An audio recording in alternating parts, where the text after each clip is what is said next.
सच्चिदानंद गुरु सच्चिदानंद सच्चिदानंद गुरु सच्चिदानंद सच्चिदानंद गुरु सच्चिदानंद सच्चिदानंद गुरु सच्चिदानंद सच्चिदानंद गुरु सच्चिदानंद ओम गुरु श्री गुरु गजानन सद्गुरु ओम गुरु श्री गुरु गजानन सद्गुरु सच्चिदानंद गुरु सच्चिदानंद सच्चिदानंद गुरु सच्चिदानंद सच्चिदानंद गुरु सच्चिदानंद सच्चिदानंद गुरु सच्चिदानंद ओम गुरु श्री गुरु गजानन सद्गुरु ओम गुरु श्री गुरु गजानन सद्गुरु सच्चिदानंद गुरु सच्चिदानंद सच्चिदानंद गुरु सच्चिदानंद सच्चिदानंद गुरु सच्चिदानंद सच्चिदानंद गुरु सच्चिदानंद सच्चिदानंद गुरु सच्चिदानंद ओम गुरु श्री गुरु गजानन सद्गुरु ओम गुरु श्री गुरु गजानन सद्गुरु सच्चिदानंद गुरु सच्चिदानंद सच्चिदानंद गुरु सच्चिदानंद सच्चिदानंद गुरु सच्चिदानंद ओम गुरु श्री गुरु गजानन सद्गुरु ओम गुरु श्री गुरु गजानन सद्गुरु सच्चिदानंद गुरु सच्चिदानंद सच्चिदानंद गुरु सच्चिदानंद सच्चिदानंद गुरु सच्चिदानंद सच्चिदानंद गुरु सच्चिदानंद सच्चिदानंद गुरु सच्चिदानंद ओम गुरु श्री गुरु गजानन सद्गुरु ओम गुरु श्री गुरु गजानन सद्गुरु सच्चिदानंद गुरु सच्चिदानंद सच्चिदानंद गुरु सच्चिदानंद सच्चिदानंद गुरु सच्चिदानंद सच्चिदानंद गुरु सच्चिदानंद ओम गुरु श्री गुरु गजानन सद्गुरु ओम गुरु श्री गुरु गजानन सद्गुरु। जय गजानन। सर्व श्रोत्यांना सादर प्रणाम। मी सौ अनघा धनंजय बालेराव सर्वांचे श्री गजानन महाराज उपासना केंद्र ठाणे यांच्या यूट्यूब चॅनलवर स्वागत करते। ठाणे केंद्राने आयोजित केलेल्या उपक्रमाअंतर्गत ग्रंथ महिमा मालिकेतील 6वे पुष्प आज आपण घेणार आहोत। जसे विविध ग्रंथांमधील दिव्यत्व व आध्यात्मिक अर्थ उलगडण्यासाठी या कालावधीत वेगवेगळे मान्यवर निरूपणकार आपल्यासमोर मार्गदर्शन करत आहेत, तसेच आज आपल्याला देवी भागवत या महत्त्वपूर्ण ग्रंथाचे ज्यात भक्ती आणि शक्ती या आदिशक्तीच्या विविध रूपांचे लीलांचे उपासनांचे वर्णन करणारा हा आध्यात्मिक समृद्धी देणारा ग्रंथ आहे। आणि म्हणूनच आज जे निरूपणकार आहेत त्यांचा अल्प परिचय मी आपणास देत आहे।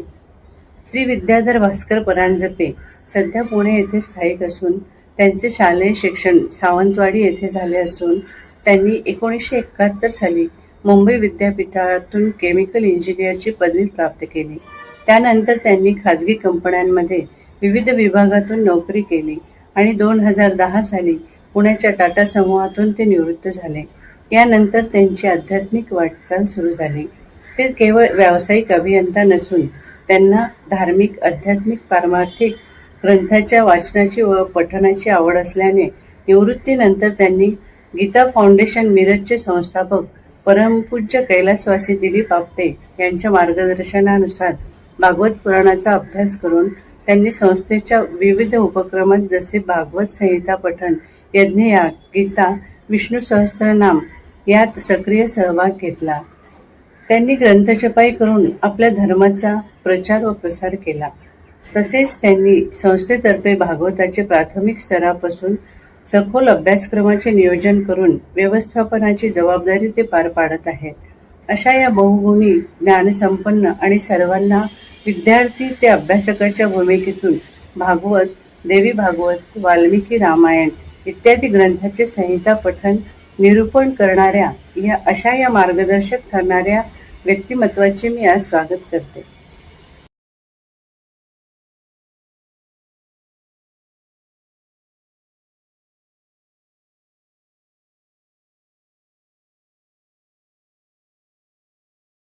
जय.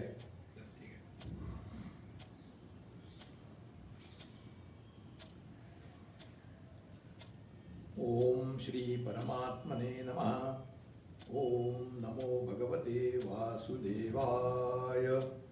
ओम सृष्ट्वाखिलं जगदिदं सदसत्स्वरूपं शक्त्या स्वया त्रिगुणया परिपाति विश्वं संहृत्य कल्पसमये रमते तथैका तां सर्वविश्वजननीं मनसा स्मरामि. या देवी सर्वभूतेषु मातृरूपेण संस्थिता. नमस्तस्यै नमस्तस्यै नमस्तस्यै नमो नमः. या देवी सर्वभूतेषु शक्तिरूपेण संस्थिता. नमस्तस्यै नमस्तस्यै नमस्तस्यै नमो नमः. श्रोते हो, नमस्कार. श्री गजानन महाराज उपासना केंद्र ठाणे यांच्या ग्रंथ महिमा या उपक्रमांतर्गत आज आपण श्रीमद देवी भागवत या पुराण ग्रंथाचा थोडक्यात परिचय करून घेणार आहोत.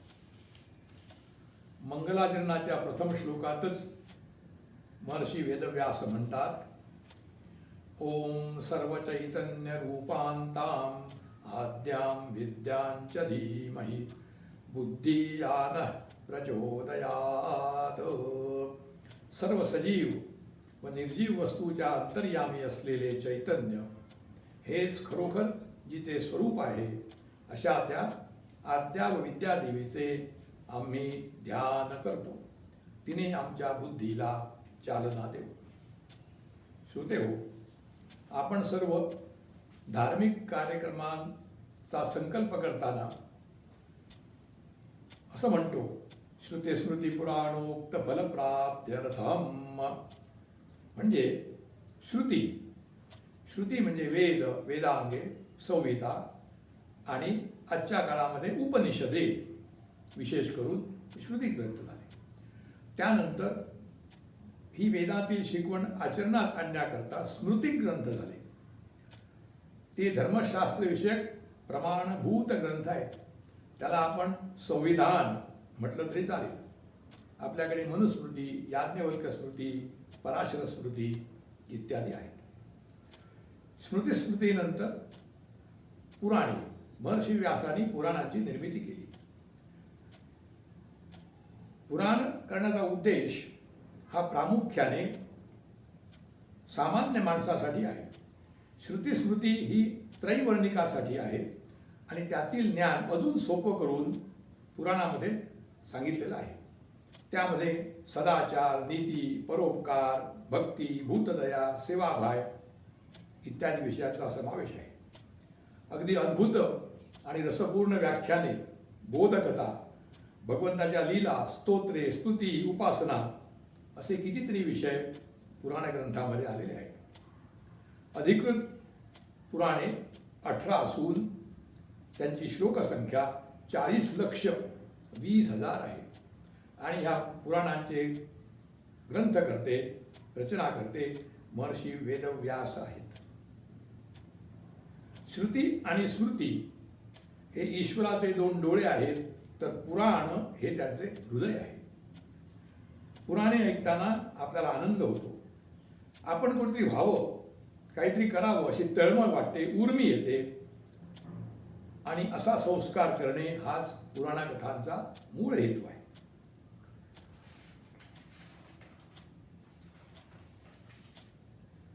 हेच कार्य पुढे आपल्या संतांनी आपापल्या बोलीभाषेतून सोपे करून लोकांना सांगितले आहे. कारण पुराणे ही प्रायतः संस्कृत भाषेमध्ये असल्यामुळे प्रत्येकाला त्याच्या त्या मातृभाषेत हे ज्ञान उपलब्ध करून देण्याचं मोठं काम संत वाङ्मयांनी केलेलं आहे आणि ही परंपरा चालू आहे. प्रत्येक द्वापार युगाचे शेवटी भगवंत महर्षी व्यासरूपाने अवतार घेतात आणि पुराणांचे नूतनीकरण करतात. आपल्या ह्या वैवस्वत मन्वंतरामध्ये आतापर्यंत 28 द्वापार युगे झाली आणि 28 वेदव्यास झाले. त्यांची नावे देवी भागवतातच दिलेली आहेत. सध्याचे पुराण जे आहे ते कृष्णद्वैपायन व्यास म्हणजे पराशर आणि सत्यवती पासून त्यांचा जन्म झाला त्या व्यासाने ग्रंथित केले आहे. आणि ही सर्व पुराणे व्यासानंतर सूत शौनिक संवाद रूपाने नैमिषारण्यामध्ये सांगितली गेली आहेत. ती आता आपल्याला उपलब्ध आहेत. आपली संसाराकडे असणारी प्रवृत्तीपर दृष्टी भगवंताकडे लागावी आणि आपल्या खऱ्या सच्चिदानंद स्वरूपाचा आपल्याला जाणीव व्हावी, साक्षात्कार व्हावा असा पुराण कथांचा मुख्य उद्देश आहे. आता आपण देवी भागवताविषयी पाहू. भागवताचे अनेक अर्थ विद्वानांनी सांगितलेले आहेत, पण आपल्या दृष्टिकोनातून भवसागर पार करून भगवंताच्या जवळ नेणारी श्रेष्ठ नौका म्हणजे भागवत. आता देवी भागवतामध्ये देवी हा शब्द आला. ती देवी म्हणजेच परमात्म्याची अंगभूत अभिन्न शक्ती. तिला आपण आदिमाया, मूळ माया, जगज्जननी, भगवती परांबा इत्यादी नावाने संबोधित. आता थोडंसं देवी भागवताविषयी आपण विचार करू. देवी भागवत हे मुळात शक्तीचे भागवत आहे, म्हणून त्याला शाक्त भागवत असंही म्हणतात.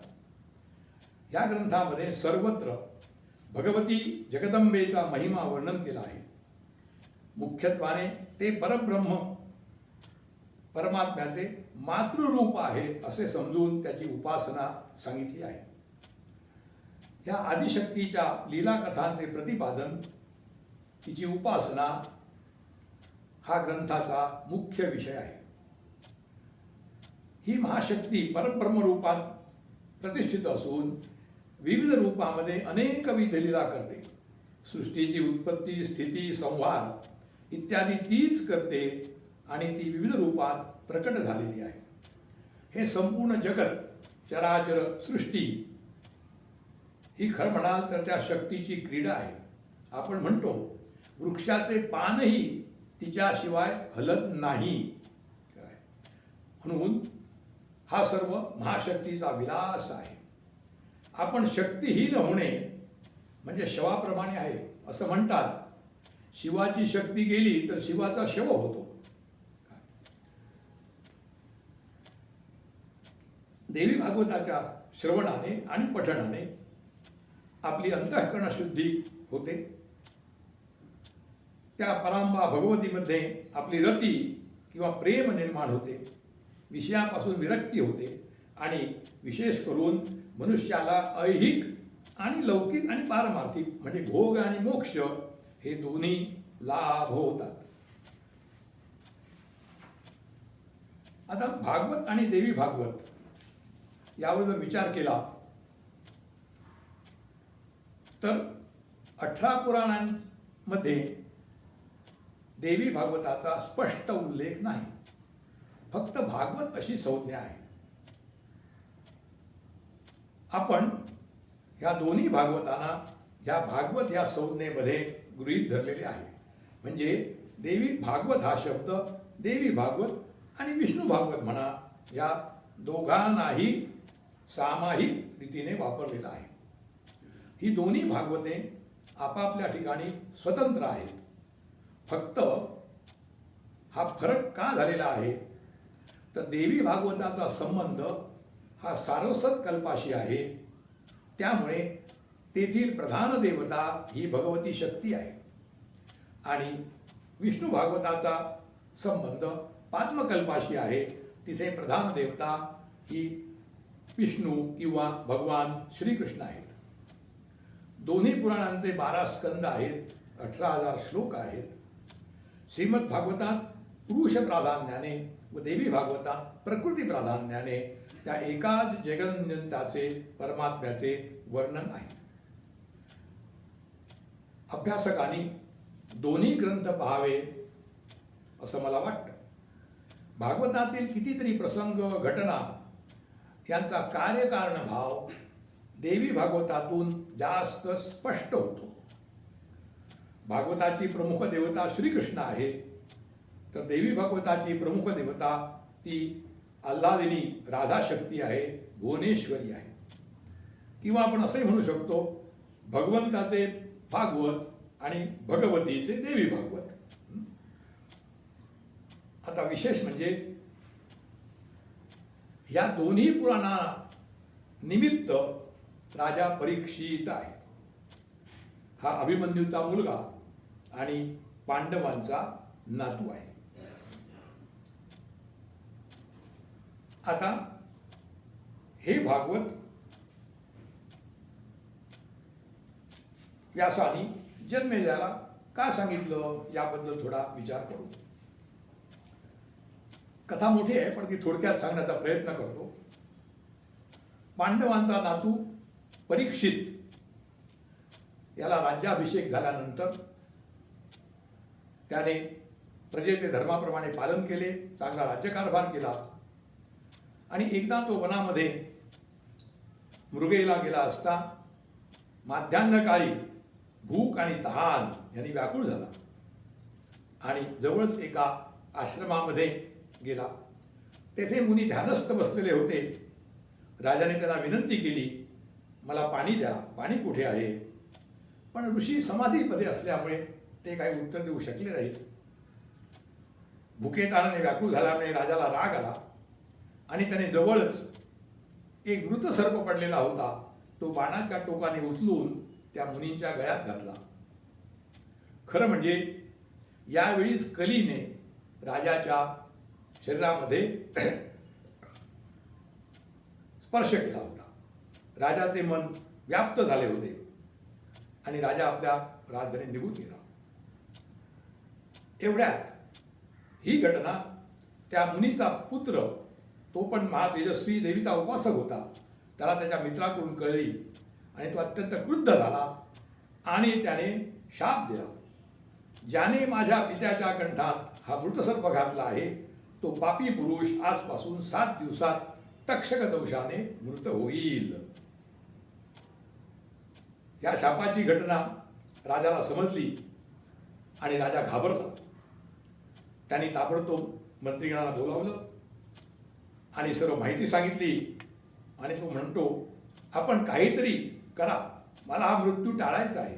मला प्राणरक्षण करण्यासाठी मंत्र, मणी, औषधे इत्यादी उपाय आपण करा. एवढंच नाही तर परीक्षिताने स्वसंरक्षणासाठी एक 7 मजली उत्कृष्ट वाडा तयार केला. तो तेथे वास्तव्य करू लागला. त्याच्या आजूबाजूला सगळे मांत्रिक, मणी, विद्वान ह्याची सगळी योजना केली. त्या वाड्यावर कडक पहारा बसवला. कोणालाही प्रवेश नव्हता. वायू सुद्धा प्रवेश करू लागला तरी त्याला कठीण होतं. राजा सर्व कर्म तिथेच करत होता. आता बघा, इथे आपल्याला ह्या 2 भागवतातील परीक्षितामधील फरक जाणवतो. विष्णू भागवतातला परीक्षित हा शाप ऐकून मला 7 दिवसात मोक्ष कसा मिळेल असा विचार करून त्याने सर्व राज्याचा त्याग केला होता आणि गंगा किनारी गेला होता आणि त्याने शुकदेवाकडून श्रीमद भागवत श्रवण करून तो मुक्त झाला. पण हा परीक्षित घाबरला आणि स्वसंरक्षणाची तयारी केली. मृत्यू कसा टाळेल यावर विचार करू लागला. आता ही बातमी एका कश्यप नावाच्या ब्राह्मणाला समजली आणि तो मांत्रिक होता. राजाचं विष उतरण्यासाठी तो राजाकडे येण्यास निघाला. त्यावेळी हा तक्षक आपल्या घरातून वेगाने बाहेर पडला आणि या दोघांची भेट झाली. तक्षकाने या कश्यप ब्राह्मणाची परीक्षा घेतली आणि त्याला भरपूर धन दिलं आणि त्याला परत पाठवलं. खरं म्हणजे त्याला परत जायचं नव्हतं, कारण राजाचं आयुष्य वाचवल्यानंतर त्याला जी कीर्ती मिळणार होती, पण तो सुद्धा विद्वान होता. त्याने ध्यानामध्ये आपल्या विद्येच्या बळावर ओळखलं की आता परीक्षिताचं आयुष्य खरोखर संपलेलं आहे, त्याचा मृत्यूकाळ अटळ आहे. त्यामुळे तो धन घेऊन तो सगळी गेला. तक्षक बरोबर 7व्या दिवशी राजाचा वध करण्यासाठी त्वरेने निघाला. त्याने कडेकोट बंदोबस्तात राजाला पाहिलं. तो चिंतामग्न झाला. मला प्रवेश कसा मिळणार असा विचार करू लागला. त्याचबरोबर तो मनात विचार करतो, हे राजा, मुनीच्या गळ्यात साप बांधण्याचे काम करणारा पांडव कुळात तुझ्याशिवाय कोणी जन्माला येणार नाही. तू अत्यंत निंद्य कृत्य केले आहेस आणि एवढं करून तू स्वतःसाठी रक्षक ठेवून प्रासादाच्या गच्चीवर उभा राहून प्रत्यक्ष मृत्यूला फसवीत आहेस. मी तरी काय करू? मी विप्रवचनाने बद्ध आहे, मला माझं काम केलं पाहिजे, पण कसं करावं? म्हणून त्यांनी योजना केली आणि तो काही तपस्व्यांना घेऊन फळं राजाला देण्यासाठी घेऊन आला. त्यांना रक्षकाने अडवलं, तरी पण ती फळं घेऊन त्यांनी राजाला दिली. राजाने त्यातील मोठं फळ स्वतःसाठी घेतलं आणि फोडलं. तेवढ्यात त्यातून एक लाल वर्णाची काळ्या डोळ्याची अळी बाहेर आली. राजा आश्चर्यचकित झाला आणि त्याचबरोबर तो मंत्र्यांना म्हणाला, आता सूर्य अस्ताला जातो आहे, 7 दिवस संपले, मला आता कोणतेही भय नाही, म्हणून मी त्या शापाचा स्वीकार करतो. ही कळी मला दंश करो. असे म्हणून त्याने ती अळी आपल्या मानेवर ठेवली आणि एवढ्यात सूर्य अस्ताला गेला आणि त्या अळीने आपलं रूप धारण केले. त्या तक्षकाने परीक्षिताला वेढा घातला, दंश केला, त्याची हालचाल बंद केली. त्याच्या मुखातून भयंकर विषारी अग्निज्वाला बाहेर पडल्या आणि त्यांनी राजाला दग्ध करून राजाचा प्राण घेऊन तक्षक आकाशमार्गाने निघून गेला. एखाद्या प्रचंड वृक्षाप्रमाणे राजा दग्ध होऊन कोसळला. प्रजा आक्रोश करू लागली. यावेळी हा जन्मेजय लहान होता. तो थोडा मोठा झाल्यावर त्या यथायोग्य विद्या शिकला, धनुर्वेदात पारंगत झाला, त्याचा विवाह झाला आणि तो अत्यंत कार्यक्षम असून प्रजाहित दक्ष असा राज्यकारभार करत होता. पण यावेळी एक उत्तंक नावाचे मुनी जन्मेजयाला भेटले. त्यांचं आणि तक्षकाचं थोडं भांडण होतं आणि त्यांना सूड घ्यायचा होता. म्हणून त्यांनी जन्मेजयाला सांगितलं, हे राजा, तुला माहीत नाही, तुझ्या पित्याचा वध त्या दुष्ट तक्षकाने केला आहे, तर त्याचा तू सूड घेतला पाहिजे. जन्मेजयाने पण आपल्या मंत्र्यांना बोलवून आपल्या पित्याच्या वधाची सर्व माहिती विचारली आणि त्याला खूप दुःख झालं.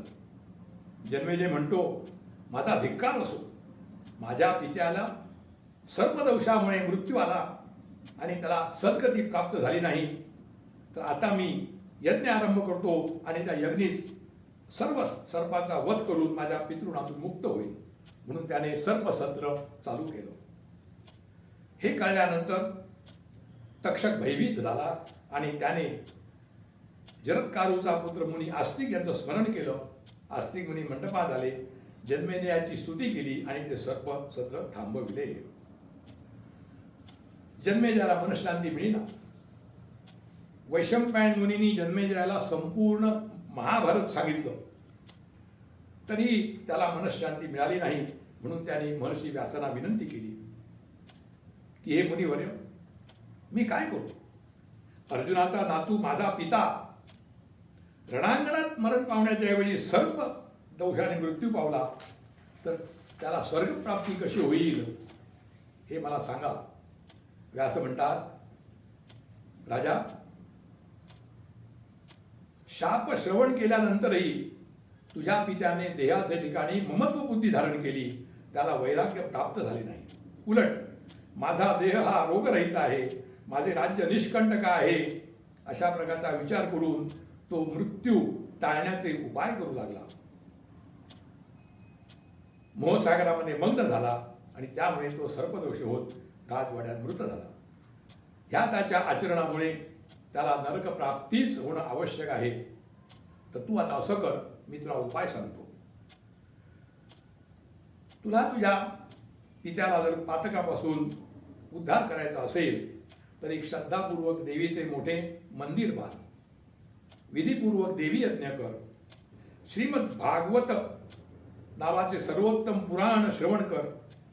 मी तुला ते सांगेन आणि त्याने तुझ्या पूर्वजांना चिरंतन स्वर्गप्राप्ती होईल आणि तुझ्या इच्छा पूर्ण होतील. म्हणून व्यासाने देवी भागवताची महती त्याला सांगितली आणि त्याला सांगितलं की हे देवी भागवत मी माझा पुत्र शुक यालाही पूर्वी सांगितलं होतं, ते तुला मी सांगतो.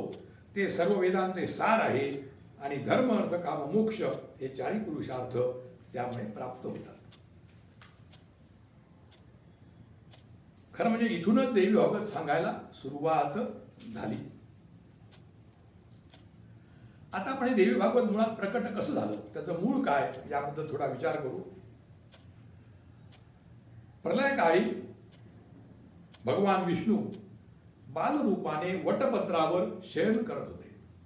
चारी बाजूला भरपूर पाणी होतं आणि ते मनामध्ये विचार करतात, मी एवढा बाल्यावस्थामध्ये कसा आलो, काय झालं.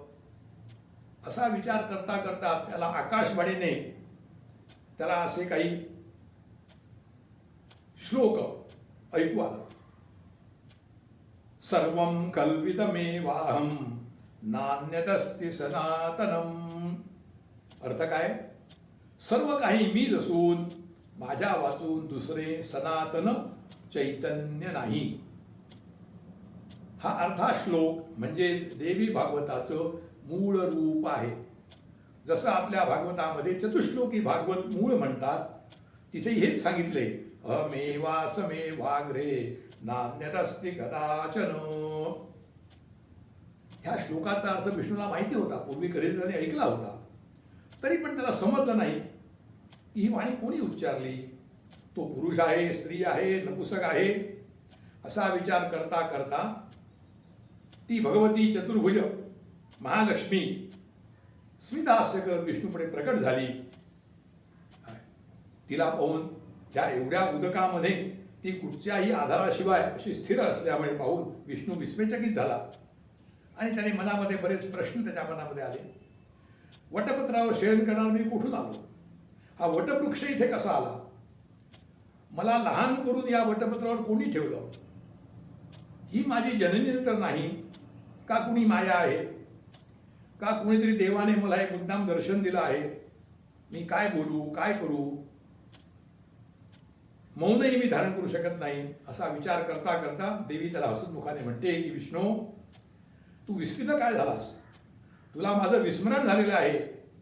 ती शक्ती निर्गुण आहे, तू सगुण आहेस, मीही सगुण आहे आणि सात्विक उत्कृष्ट शक्ती ती माझीच आहे. विष्णू म्हणतो, हे देवी, मी ऐकलेला अर्धा श्लोक हा कुणी सांगितला, कुणी मला उपदेश दिला. महालक्ष्मी म्हणते, मी आणि तू दोघेही सगुण असलो तरी आमच्यातील निर्गुण देवीचे तुला ज्ञान नाही. त्या निर्गुण देवीनेच हा कल्याणकारक वेदतातरूप पवित्र श्लोक श्रीमद भागवत म्हणून तुझ्याकडे प्रकट केला आणि ती हा गुप्त भागवत सांगून तुझ्यावर मोठी तिने कृपा केली आहे. तू हा श्लोक कधी विसरू नकोस, मनामध्ये त्याचं चिंतन कर. यापेक्षा योग्य असे त्रैलोक्यात काहीही नाही. तू देवीला अत्यंत प्रिय आहेस म्हणूनच तुला हा उपदेश केलेला आहे. अशा प्रकारे सांगून ती महालक्ष्मी अंतर्धान पावली आणि इथून देवी भागवताची मूळ सुरुवात झाली. हा अर्धश्लोकी उपदेश जो पराशक्तीने विष्णूला केला तो विष्णूने पुढे ब्रह्मदेवानं केला.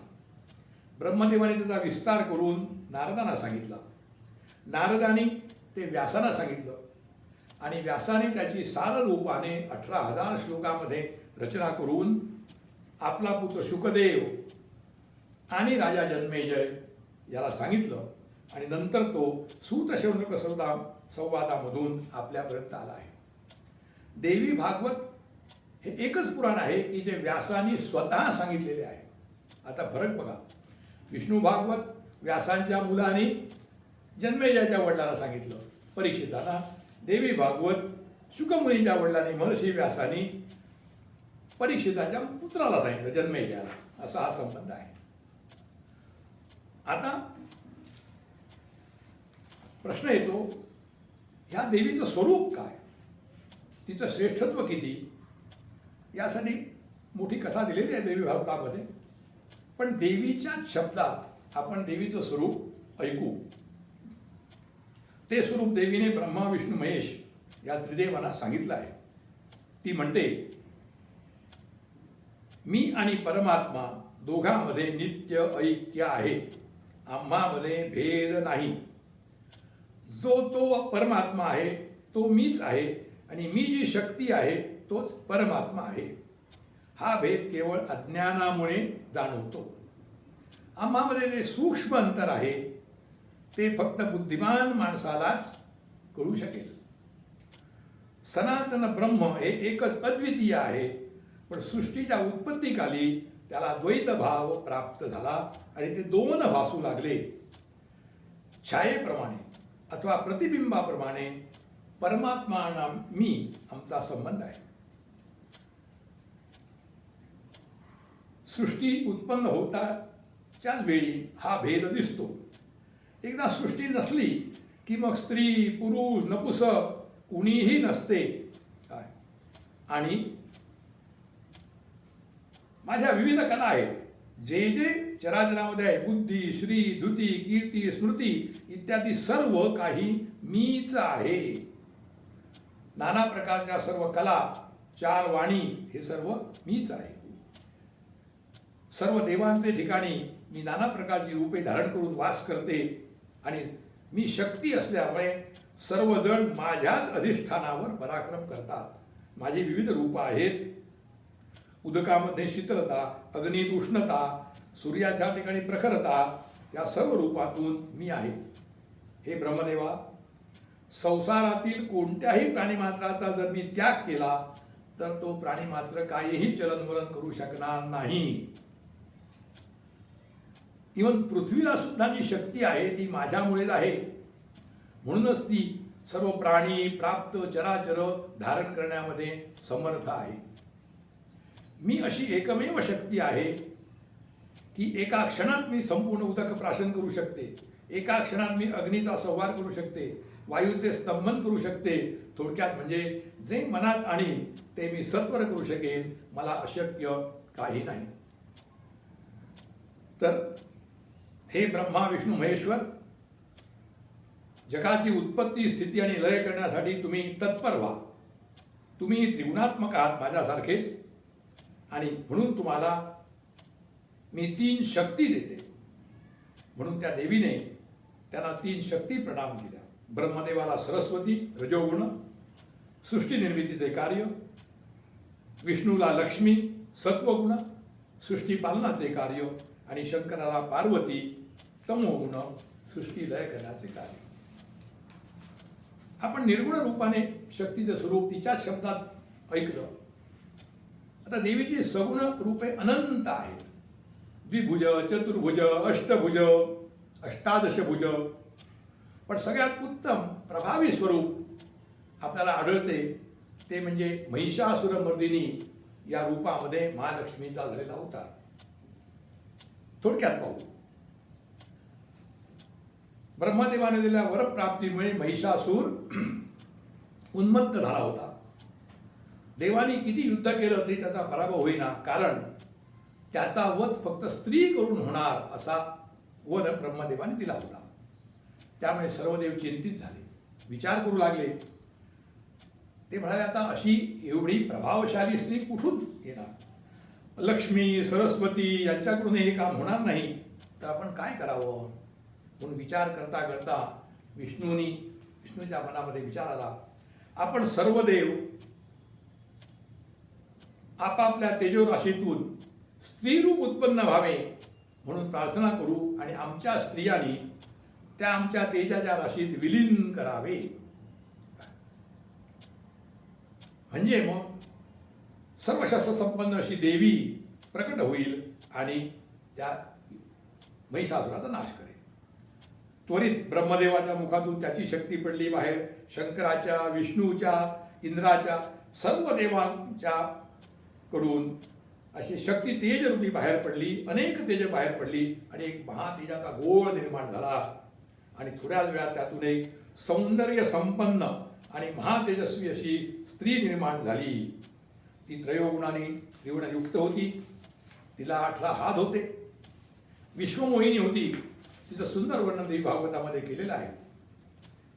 ओष्ठारक्त होते, अलंकाराने विभूषित होती आणि एखाद्या नटसम्राटाप्रमाणे ती देवी अरूप आणि निर्गुण असूनही लीलया सगुण रूपामध्ये आली.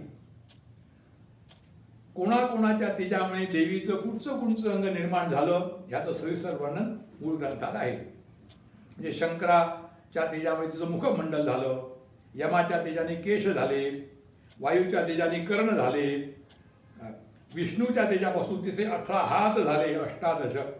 अशा प्रकारे सर्व देवांच्या तेजातून तिचं सुंदर रूप तयार झालं.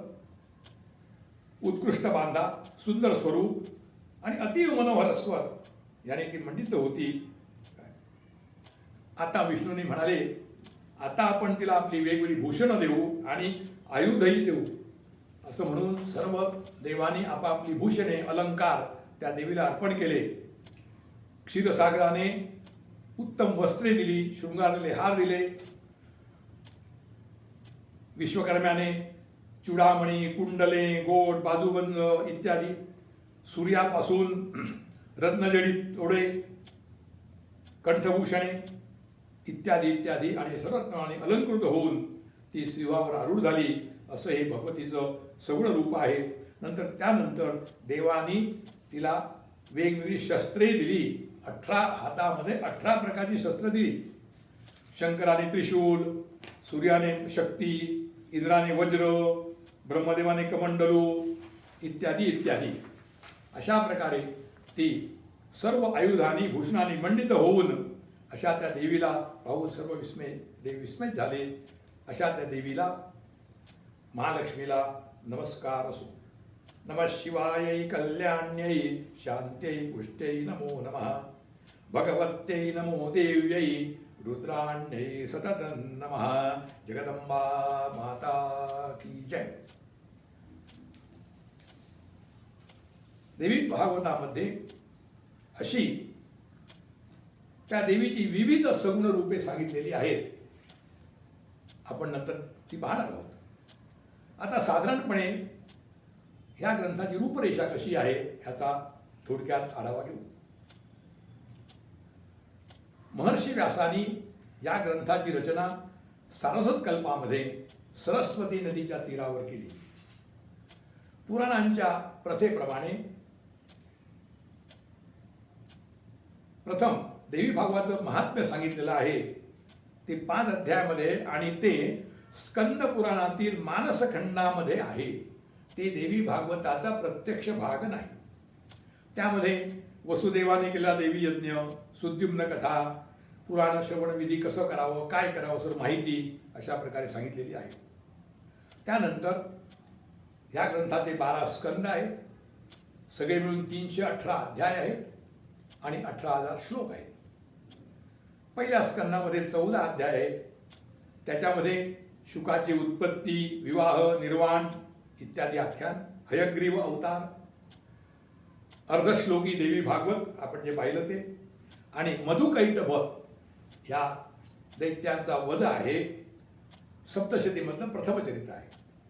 दुसऱ्या स्कंदामध्ये बराचसा महाभारताचा भाग आहे आणि मत्स्यगंधेपासून ते परीक्षित जन्मेजयापर्यंत सर्व कथा थोडक्यात सांगितलेली आहे. आणि तिसऱ्या स्कंदापासून मुख्य ग्रंथाचा प्रारंभ होतो. तिसऱ्या स्कंदामध्ये 30 अध्याय आहेत आणि विशेष करून ह्याच्यामध्ये भुवनेश्वरीचे स्वरूप, प्रभाव, तिने दिलेली ब्रह्मा विष्णू महेशांना आज्ञा, तिच्या मणिद्वीपाचं वर्णन आणि तिच्या बीज मंत्राचा महिमा सांगणाऱ्या उत्तथ्य कथा आणि सुदर्शन चरित्र आहे. त्याचबरोबर नवरात्र महात्म्य आणि रामचरित्राचा थोडा भाग सांगितला आहे. चौथ्या स्कंदामध्ये विशेषतः कृष्णचरित्र, नरनारायणाख्यान, शुक्राचार्याची तपश्चर्या आणि कर्म आणि माया याबद्दल तत्वज्ञानरूपी विवेचन आहे. 5व्या स्कंदामध्ये 35 अध्याय आहेत. त्याच्यामध्ये आपण आत्ताच पाहिलेले महालक्ष्मीचे प्रकटीकरण, महिषासुरवध, आणि ह्याच महालक्ष्मीने नंतर दुसरे कौशिकी, काली असे अवतार घेऊन केलेला शुंभ निशुंभ आख्यान, जसं सप्तशतीमध्ये आहे जो सांगितलेलं आहे, पण यामध्ये ते पुष्कळ विस्ताराने आणि सविस्तर सांगितलेले आहे. 6व्या स्कंदात 31 अध्याय, त्यात वृत्रासुरवध, सहस्रार्जुन कथा, कर्म, युगधर्म, अधर्म, मायेचा प्रभाव इत्यादी विषय आहेत. 7व्या स्कंदामध्ये काही राजांची चरित्र आहे. त्याच्यामध्ये शर्याती, सुकन्या, चवन चरित्र आहे, मांधाता, त्रिशंकू, हरिश्चंद्र आख्यान फार दीर्घ सविस्तर सांगितलेलं आहे. नंतर भगवती दुर्गा आणि शताक्षी यांची कथा आहे. आणि विशेष म्हणजे शक्तिपीठाची निर्मिती आणि देवी भागवतातला मुख्य तत्वज्ञानाचा गाभा जो आहे तो देवी गीता हे सांगितलेली आहे. ही देवी गीता स्वतः देवीने हिमालयाला सांगितली. हिमालयाच्या पोटी जन्म घेण्यापूर्वी त्याच्या विनंतीवरून सांगितली आहे. 8व्या स्कंदामध्ये 24 अध्याय आहेत. त्याच्यामध्ये वराह अवतार, आपले भूमंडळ, जम्बूद्वीप, स्वर्ग, पाताळ, नरक, सूर्याच्या गती, चंद्राची गती इत्यादी वर्णन आहे आणि भरतवर्षाचा महिमा सांगितला. 9वा स्कंद हा खूप महत्त्वाचा आहे. त्याच्यामध्ये देवीच्या अनेक शक्तींची वर्णन आहेत. 50 अध्याय आहेत. त्याच्यामध्ये पृथ्वीची उत्पत्ती आहे, गंगा अवतरण आहे, तुलसी, सावित्री, महालक्ष्मी, अनेक देवींची उपाख्याने आहेत, राधा दुर्गा यांचे पूजा विधान आहे आणि पाठविधी आहे. देवी उपासकासाठी 3रा स्कंद आणि त्याचबरोबर हा 9वा स्कंद फार उपयुक्त आहे. 10व्या स्कंदामध्ये भ्रामर देवीचा अवतार, विंध्य पर्वताचे गर्वहरण इत्यादी विषय आहेत. 11वा स्कंद हा देवी उपासनेचा गाभा म्हणू आपण, कारण देवी उपासना जी आहे ती मुख्यत्वे गायत्री उपासना म्हणून सांगितलेली आहे. आणि त्यासाठी सदाचार, आन्निक प्रकरण, रुद्राक्षाचा महिमा, भस्मधारण विधी, नंतर गायत्रीचा दीक्षा, कवच, सहस्रनाम इत्यादी सर्व विषय सविस्तर सांगितलेले आहेत. गायत्री उपासना कशी करावी याबद्दल वर्णन आहे. आणि तेच पुढे 12व्या स्कंदामध्ये सांगून देवांचे त्या शक्तीकडून गर्भहरण कसे झाले आणि गौतम ऋषींनी गायत्री मंत्राच्या प्रभावाने ब्राह्मणांना कसं रक्षणही केलं आणि नंतर त्यांना शापही दिला याची सर्व वर्णन असून शेवटी जन्मेजयाने केलेला अंबा यज्ञ, देवी भागवताचा महिमा आणि परीक्षिताला मिळालेली सद्गती हा भाग आहे.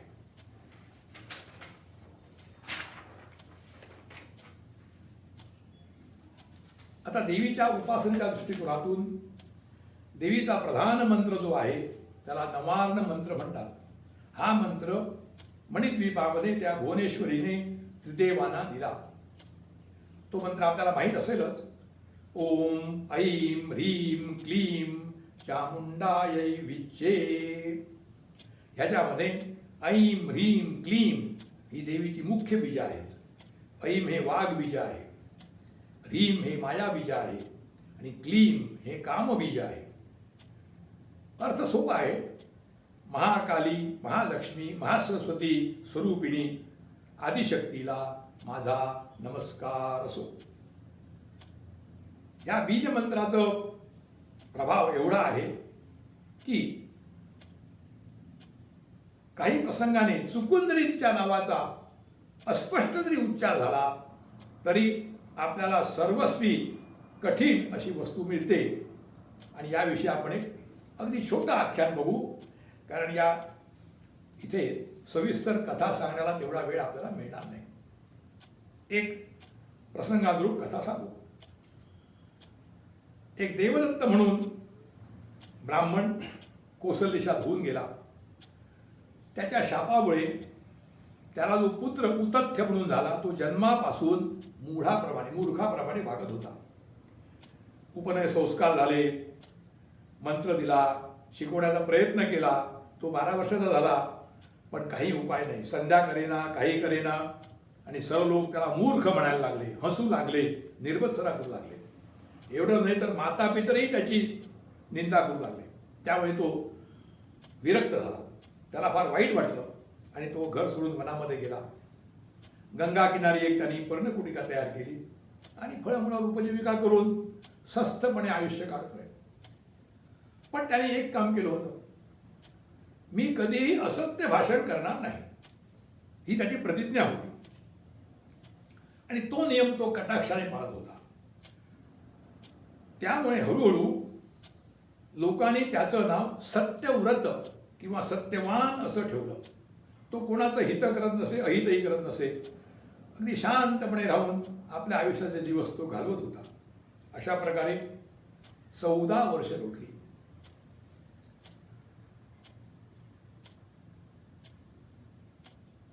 हा सत्यव्रत कधीही असत्य भाषण करणार नाही, सत्यच भाषण करेल अशी त्याची लोकांमध्ये कीर्ती झाली. एकदा असा प्रसंग झाला की कोणी एका भिल्लाने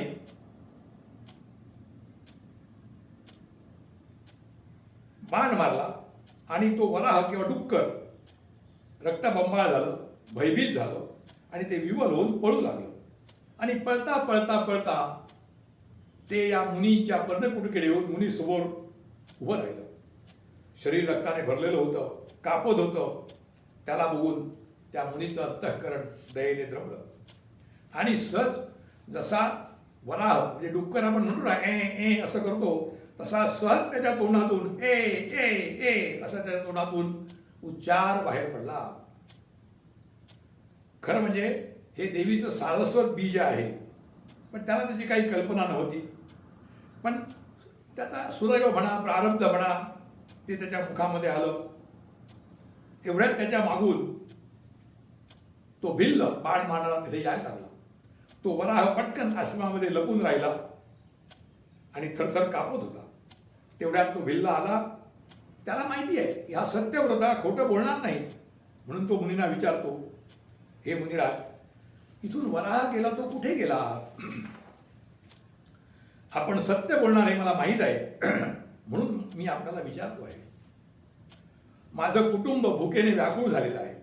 आज जर मला शिकार मिळाली नाही तर त्यांना उपवास घडेल आणि हेच माझं उपजीविकेचं साधन आहे. तरी मला तुम्ही सत्य सांगा, बाण लागलेला तो वराह कुठे गेला ते मला तुम्ही सांगा. आता हा सत्यव्रत विचारामध्ये पडला. मी काय सांगावं? माझ्या दृष्टीस पडला नाही सांगितलं तर माझं सत्यव्रत भग्न तर होणार नाही ना. बरं, तो शरीराला बाण लागलेला वराह इकडे गेला असं मी सांगितलं तरी त्याची हत्या होईल. असत्य भाषण कसं करावं? त्याचबरोबर हा जो व्याध आहे तोही भुकेला आहे, त्याचे कुटुंब भुकेलेलं आहे, तो त्याला पाहता क्षणी मारेल. आता ह्या दोघांचं परस्पर हित माझ्याकडून कसं होईल ह्याच्याबद्दल तो विचार करू लागला. पण त्या उतथाच्या मुखातून जे ऐ ऐ असे जे उच्चार झाले होते त्याच्या प्रभावाने ती कल्याणी देवी प्रसन्न झाली आणि तिने त्याला दुर्लभ ज्ञान दिलं. त्याच्या मनामध्ये विद्येची स्फूर्ती झाली आणि तो वाल्मिकीप्रमाणे उत्तम कवी झाला. आणि त्याने त्या व्याधाला सांगितलं, हे व्याधा,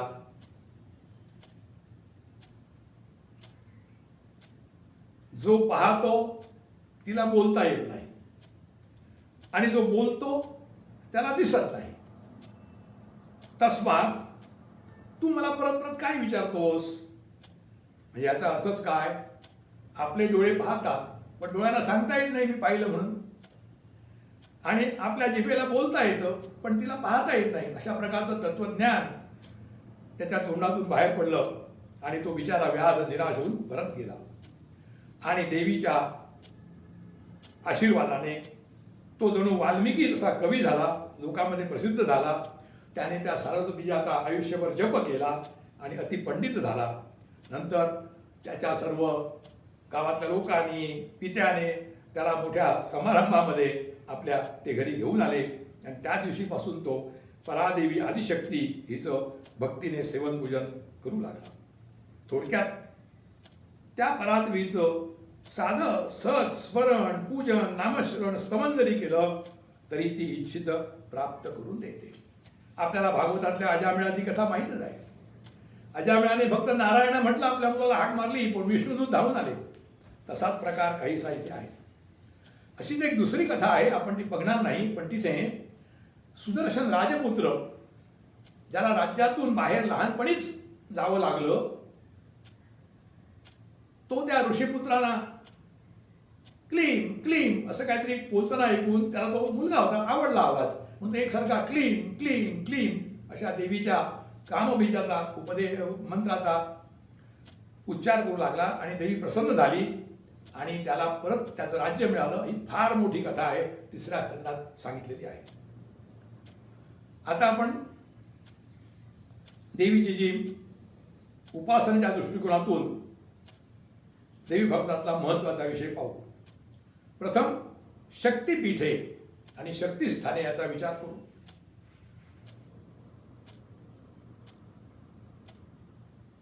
अगदी थोडक्यात सांगतो.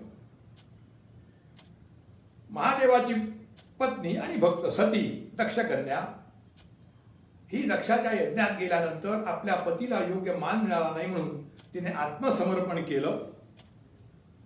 हे कळल्यानंतर शंकराला पुष्कळ दुःख झालं. तो वेडापिसा झाला. तो तिथे आला, वीरभद्रामार्फत दक्षाचा यज्ञ उद्ध्वस्त केला आणि अत्यंत दुःखपीडित होऊन त्याने आपल्या प्रियेचे सतीचे शरीर खांद्यावर घेऊन तो भ्रमिष्ठासारखा फिरू लागला. आता देवांना कळेना ह्यांना शांत कसं करायचं. मग विष्णूने काय केलं, त्याला ज्याचा मोह झाला होता त्याचा नाश करावा म्हणून त्याने सुदर्शन चक्र सोडून सतीच्या देहाचे असंख्य तुकडे केले आणि ते ठिकठिकाणी जाऊन पडले. जिथे जिथे ते जाऊन पडले तिथे तिथे शंकर स्वतः वेगवेगळ्या रूपामध्ये राहू लागले आणि अशा तऱ्हेने त्या सर्व स्थानांना शक्तिपीठ असं म्हणतात, त्याची निर्मिती झाली. ह्या शक्तिपीठामध्ये भगवती शिवाची आणि विशेष रूपाने मायाबीजाने उपासना करावी. मायाबीज म्हणजे रीम, उपासना करावी. अशी 108 शक्तिपीठे सांगितलेली आहेत. तिची स्थाने नावे इत्यादी सर्व वर्णन भागवतामध्ये आहे. वाराणसी, प्रयाग, मानसरोवर, चंद्रभागा अशी 108 आहेत. याशिवाय छोटी छोटी इतर पुष्कळ आहेत. अष्टोत्तरशत अशी त्याची नामावली पण प्रसिद्ध आहे. विशेष करून श्राद्धाच्या वेळी ती पठण करावी, या शक्तिपीठांची यात्रा करावी, उपासना करावी. त्यानंतर देवी गीतेमध्ये देवीची मुख्य स्थाने सांगितलेली आहेत हिमालयाने विचारल्यावरून. तर त्याच्यामध्ये एकूण 51 शक्तिस्थाने देवीने हिमालयाला सांगितली. आणि महत्वाचं म्हणजे त्यातलं सर्वात श्रेष्ठ स्थान हे कोल्हापूरला आहे.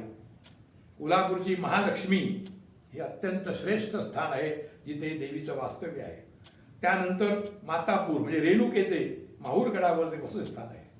त्यानंतर तुळजापूर, त्यानंतर सप्तशृंग, विंध्य पर्वत, महाकाल, काशी, कामाख्या इत्यादी इत्यादी. आणि विशेष म्हणजे ही सर्व 51 शक्तिस्थाने काशीमध्ये एकाच क्षेत्रामध्ये उपलब्ध आहेत. तर काशीमध्ये गेल्यानंतर आपल्याला सर्व या शक्तिस्थानाचं दर्शन किंवा परिक्रमा करता येते. ह्यानंतर जी देवीने विविध रूपं घेतली त्याचं संक्षिप्त वर्णन पाहू. ह्या दृष्टिकोनाने स्कंद 9 महत्वाचा आहे. 50 अध्याय आहेत. तर त्यामध्ये सर्व देवीची सगुण रूपांची वर्णनं, उत्पत्ती, पूजा, ध्यानमंत्र, कवच इत्यादी सर्व माहिती सांगितली आहे. पण त्याच्या मागची भूमिका अशी आहे. सुरुवातीला प्रकृती म्हणजे काहीचं वर्णन सांगितलं.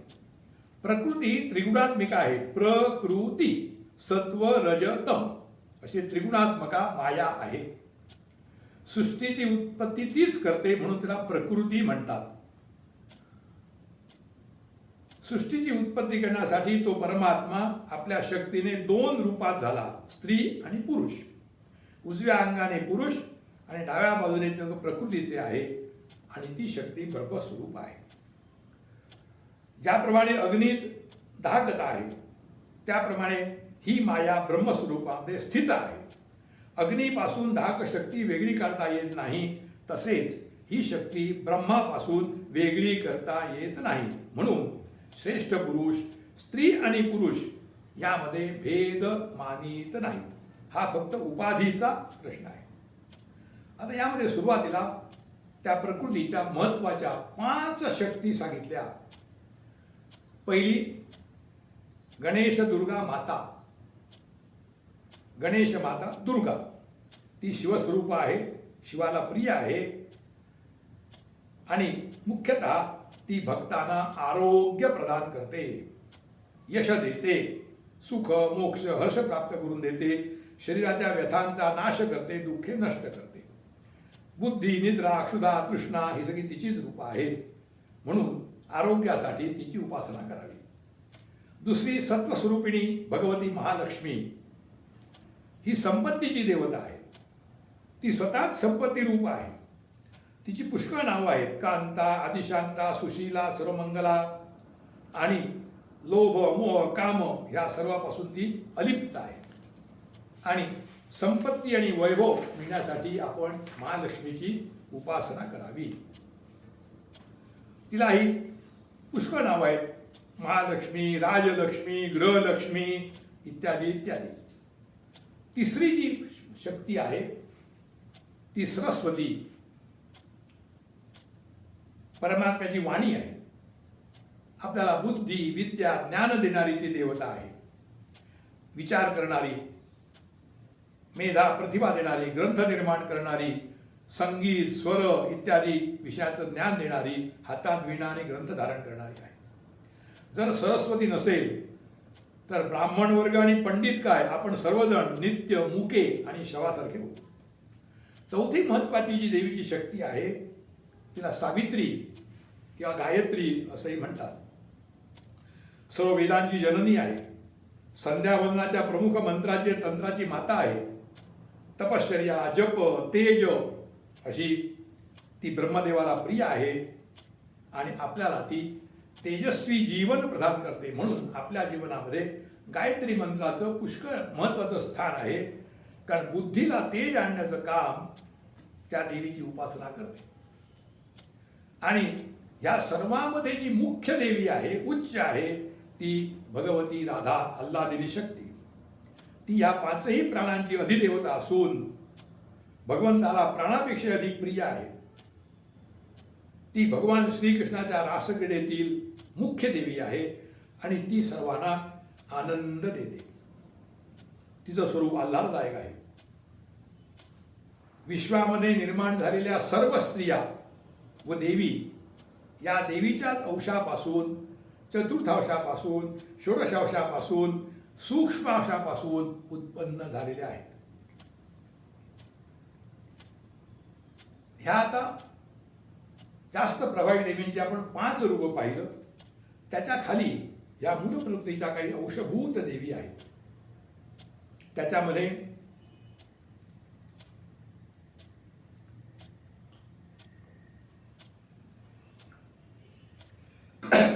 आपण फक्त त्यांची नाममात्र नावच घेऊ. ब्रह्मांडाला पावन करणारी गंगा, तुलसी जी वृक्षरूपी आहे, कल्पवृक्ष आहे. तिसरी मनसा देवी, नागांची बहीण आहे ती. कृष्णाच्या अंशापासून उत्पन्न झालेल्या जरत्कारु मुनींची पत्नी आहे आणि अगस्तींची माता आहे, ज्यांनी जन्मेजयाचं सर्पसत्र थांबवलं. त्याच्यानंतर देवसेना म्हणून मातृकामध्ये अत्यंत पूज्य आहे. ही देवी षष्ठी नावाने प्रसिद्ध आहे. आपण नवीन मूल जन्मले की त्याच्या 6व्या दिवशी षष्ठी पूजा करतो. ती षष्ठी हीच आहे. जर 6व्या दिवशी पूजा करणं शक्य झालं नाही, कारण आजकाल इस्पितळामध्ये मुलं जन्माला येतात तर ती 21व्या दिवशी करावी असं विधान सांगितलेलं आहे. त्यानंतर मंगलचंडिका प्रकृतीच्या मुखापासून निर्माण झालेली आहे. त्याच्यानंतर देवी काली दुर्गेच्या ललाटामधून निर्माण झाली आणि तिने शुंभ निशुंभांचा वध करण्यामध्ये फार महत्त्वाची भूमिका घेतलेली आहे. दुर्गेच्या अर्ध्या अंशापासून उत्पन्न झालेली आहे आणि तिचं तेज कोटी सूर्या इतकं आहे, जाज्वल्य देवी आहे. त्यानंतर महत्त्वाची म्हणजे वसुंधरा, जी आपल्याला सर्व आधार रूप आहे, पृथ्वी, सर्व धान्य रूप तीच आहे, रत्नाची खाण आहे. समुद्र सुद्धा तिच्या आश्रयाने राहतात. स्थावर जंगम सृष्टीला आधार देण्याचं काम ती करते. तिच्याशिवाय हे सर्व जग निराधार होईल. या झाल्या प्रकृतीच्या काही प्रमुख कला. आता त्यानंतर आपण अजून काही कला बघू. थोडी तिची शक्ती कमी आहे. या जवळजवळ 32 शक्ती सांगितल्या आहेत. त्याच्यामध्ये अग्नीची पत्नी स्वाहा, यज्ञाची पत्नी दक्षिणा आणि दीक्षा, पितरांची पत्नी स्वधा, वायूची पत्नी स्वस्ती, ईशानाची पत्नी संपत्ती, तुष्टी, धृती, सती, प्रतिष्ठा, कीर्ती, मिथ्या, शांती, लज्जा, या सर्व ही देवीची विविध रूप आहेत. नंतर ज्ञानाच्या पत्नी बुद्धी, मेधा, धृती, संध्या, रात्री, क्षुधा, तृषा, कालकन्या, मृत्यू, ज्वरा, निद्रेच्या कन्या तंद्रा, प्रीती, श्रद्धा, भक्ती, देवमाता सुरभी, अशा कितीतरी देवीच्या कला आहेत. याशिवाय इतरही पुष्कळ कला संपूर्ण भारतवर्षामध्ये प्रसिद्ध आहेत. त्यामध्ये चंद्रपत्नी, रोहिणी, सर्व देवदेवतांच्या पत्नी त्याच्यामध्ये आल्या. त्याचबरोबर द्रौपदी, सत्यवती, राधा, मंदोदरी, कौसल्या इत्यादी इत्यादी.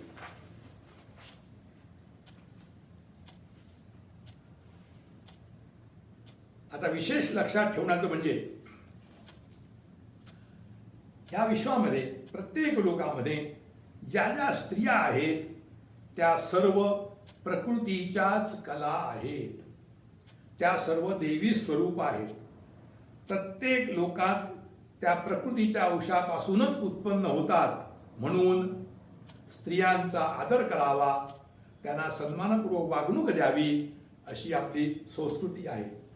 स्त्रियांचा अपमान केल्याने प्रकृतीचाच अपमान होतो, असं देवी भागवतात स्पष्ट सांगितलेलं आहे. त्या प्रकृतीपासून उत्तम, मध्यम, अधम सर्व प्रकारच्या स्त्रिया निर्माण होतात. त्रिगुणात्मिक आहे, सत्व, रजतम, त्याच्याप्रमाणे उत्तम, मध्यम, अधम. स्वर्गलोकातील अप्सरा सुद्धा आणि दुराचाराने स्त्रिया सुद्धा प्रकृतीच्या तमोवशापासून होतात. विशेष म्हणजे ह्या ज्या ज्या कला प्रकृतीच्या अंशा उत्पन्न झालेल्या आहेत त्या सर्वांची भारतवर्षामध्ये आदरपूर्वक पूजा होत असते. प्रत्येक गावोगावी आपल्याकडे ग्रामदेवी म्हणून आहे. ही ग्रामदेवी ही त्या देवीचं स्वरूप आहे, म्हणून ती सर्व पूजनीय आहे. याशिवाय इतरही काही देवीची रूप आहेत, अवतार आहेत. त्याच्यामध्ये नवदुर्गा, दशमहाविद्या, शताक्षी, भ्रामरी इत्यादी सर्व देवींचा समावेश आहे. आणि या सर्वांचं उत्पत्ती, ध्यान, पूजाविधी, स्तुती हे सर्व वर्णन ह्या 9व्या स्कंदामध्ये आणि इतरत्रही देवी भागवतात दिलेलं आहे. आता आपण थोडासा देवी भागवतातील उपासना याचा आढावा घेऊ. उपासना देवीची हे देवी भागवताचा मुख्य विषय आहे असं म्हटल्यास वावगं ठरणार नाही. जवळजवळ 40 ते 50 अध्याय उपासनेसंबंधी आहेत आणि अजून एक 40-50 देवीच्या विविध रूपासंबंधी आहेत. गायत्री उपासनेचेच 13 अध्याय आहेत. भस्मधारण आणि रुद्राक्ष याच्यावरती 14-15 अध्याय आहेत. सदाचार आणि नित्यकर्म याच्यावरती 8 अध्याय आहेत. त्याच्यामध्ये नवरात्र व्रत आहे, विष्णूने केलेला देवी यज्ञ आहे, देवीच्या उपासनेचा शास्त्रोक्त विधी आहे, तीर्थक्षेत्रे, व्रते, देवीचे उत्सव, भक्तियोग, देवीची तांत्रिक पूजा, आराधना, नंतर स्तोत्रे, मंत्रे, कवच इत्यादी सर्व विषयाची या उपासना याच्यामध्ये वर्णन दिलेलं आहे. आपण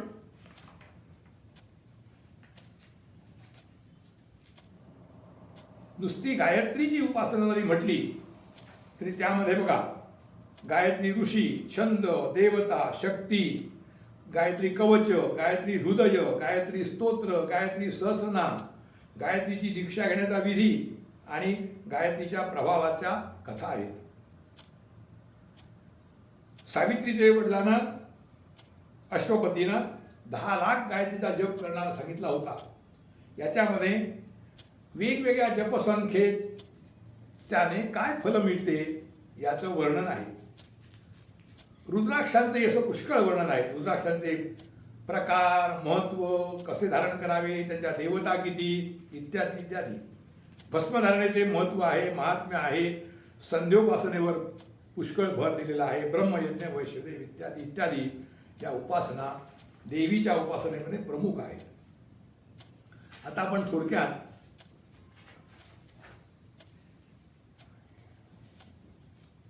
सर्वांना परिचित असलेला नवरात्र विधी देवी भागवतामध्ये कसा सांगितला हे पाहू. विशेषतः शरद ऋतूमध्ये हे नवरात्र व्रत अवश्य करावे. तसेच वसंत ऋतूमध्येही करावे. कारण हे 2 ऋतू महाकठीण आणि मनुष्यामध्ये रोग उत्पन्न करणारे ऋतू आहेत. प्राण्यांना कठीण जातात. म्हणून या 2 महिन्यामध्ये चंडिकेचे पूजन करावे. त्याच्यामध्ये देवताराधन, होम, कुमारी पूजन, ब्राह्मण भोजन इत्यादी आहे. या भूतलावर नवरात्राची बरोबरी करणारे दुसरे व्रत नाही. हे व्रत सर्व सुख, संतान वृद्धी, आयुष्य, आरोग्य, स्वर्ग, मोक्ष देणारे आहे. थोडक्यात विधी असा सांगितला. अमावास्येच्या दिवशी सर्व सामग्री जुळवावी, हविष्यान्न सेवन करावे, एक मंडप 16 हात मंडप तयार करावा, तो सारवून त्याच्यावर वेदी तयार करावी. ती वेदी 1 हात उंच आणि 4 हात चौरस अशी असावी. चांगले आचार संपन्न ब्राह्मणांना बोलवावं. प्रतिपदेच्या दिवशी प्रातस्नान करून देवीची यथाविधी स्थापना करून पूजा करावी. सगळ्यात महत्त्वाचा मुद्दा आपल्या लक्षात ठेवण्यासारखा आहे. हे 2 ते 3 ठिकाणी देवी भागवतामध्ये आलेलं आहे. आपली ऐपत असताना संकुचितपणा करू नये. देवी भागवता भाषेत वैभव असताना वित्तशाढ्य कधीही करू नये. म्हणजे आपापल्या परिस्थितीप्रमाणे, ऐपतीप्रमाणे आनंदाने उत्सव करावा. आता देवीचे पाठ सप्तशतीचे 9, 5, 3 किंवा 1 अशी ब्राह्मणांची योजना करावी. चतुर्भुज अंबिका देवीची स्थापना करावी किंवा अष्टादशभुजा तिची स्थापना करावी. मूर्ती नसेल तर 99 मंत्राचं देवी यंत्र वापरावं. उपवास किंवा एकभुक्त राहावं आणि संकल्प करावा की मी हे नवरात्र व्रत करीन. हे देवी तू मला सर्व सहाय्य कर. आणि सर्व पूजा विधी सांगितलेला आहे.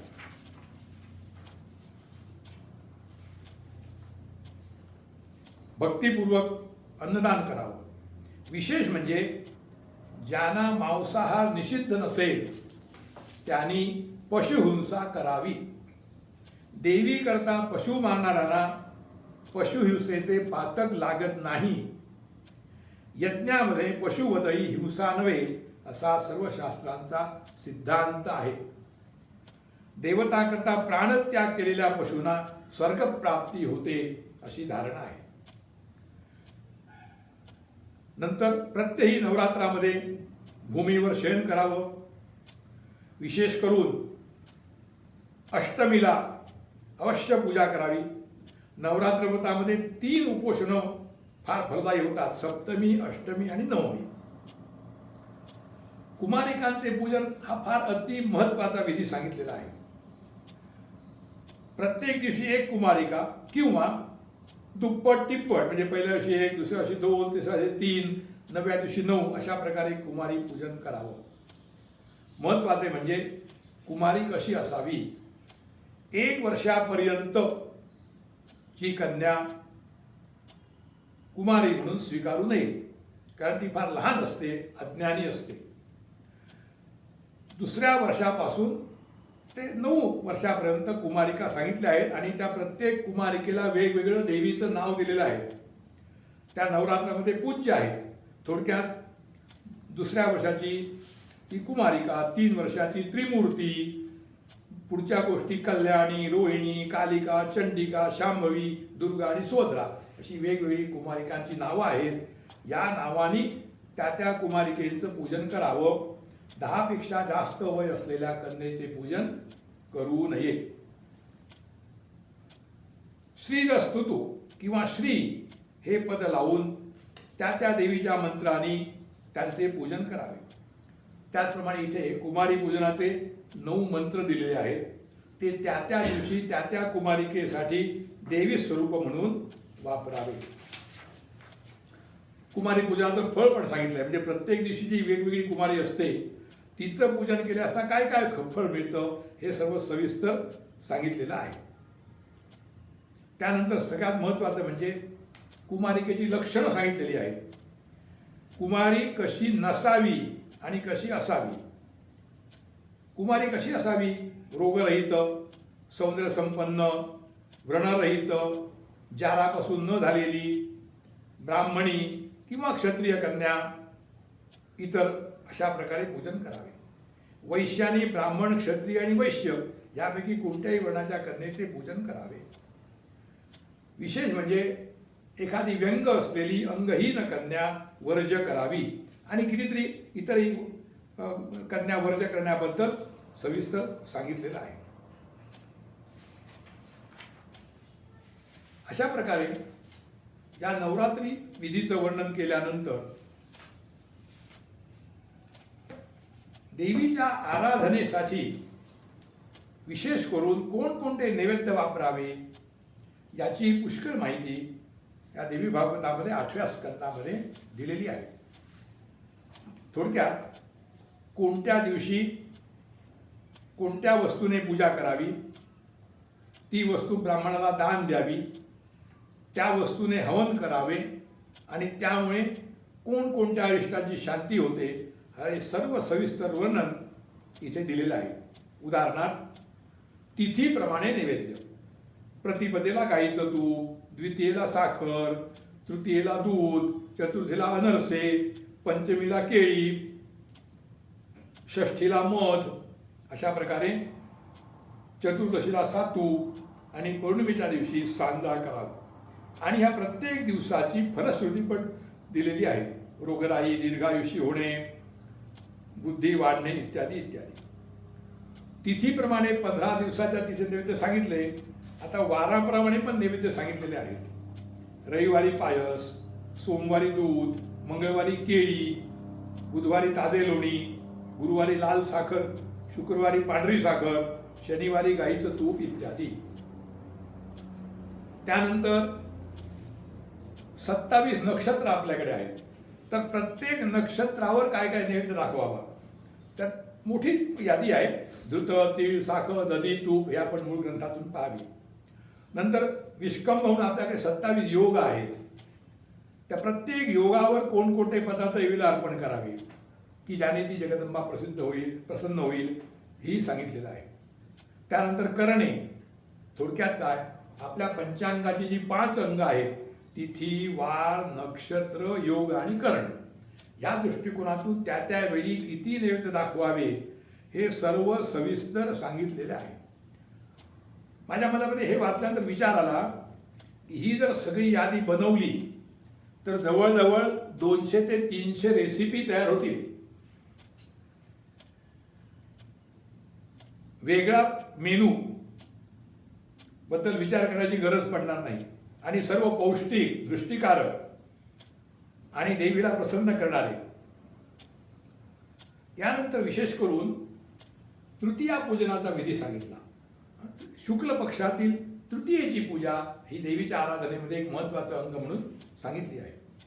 त्यामुळे 12 महिन्याच्या शुद्ध तृतीयेला कोणत्या देवतेचं आवाहन करावं, काय काय खाद्यपदार्थ द्यावे, अशा प्रकारे सगळी माहिती दिलेली आहे. वैशाखात गुळ खाद्य, ज्येष्ठामध्ये मध, आषाढात मऊ, श्रावणात दही, साखर, आश्विनात खीर इत्यादी इत्यादी. अशा प्रकारे तिथी, वार, नक्षत्र, महिने इत्यादीचा विचार करून वर्षभर देवीचे यथाविधी पूजन करावे. आपले व्रत पूर्ण व्हावे म्हणून देवीची स्तुती स्तोत्रे म्हणावी आणि विशेष करून श्राद्धाच्या वेळी जर ही स्तोत्रे म्हटली तर आपल्या पितरांची एक कल्पपर्यंत तृप्ती होते, असा फलश्रुती अशी सांगितलेली आहे. अशा प्रकारे थोडक्यात आपण देवीच्या उपासनेचा आढावा घेतला. आता अजून एक महत्त्वाचा भाग जो देवी भागवताचा आहे तो म्हणजे तत्वज्ञान. म्हणजे कथा तर आहेतच, पण कथा, देवीची रूप, देवीची आराधना याबरोबर देवी भागवतामध्ये महत्त्वाचं तत्वज्ञान सांगितलेलं आहे. आणि त्या तत्वज्ञानाचा जर मूळ गाभा बघितला तर कर्मसिद्धांत आहे. कर्माचे विविध प्रकार, कार्यकारण भाव जो देवी भागवतामध्ये ठिकठिकाणी आढळतो.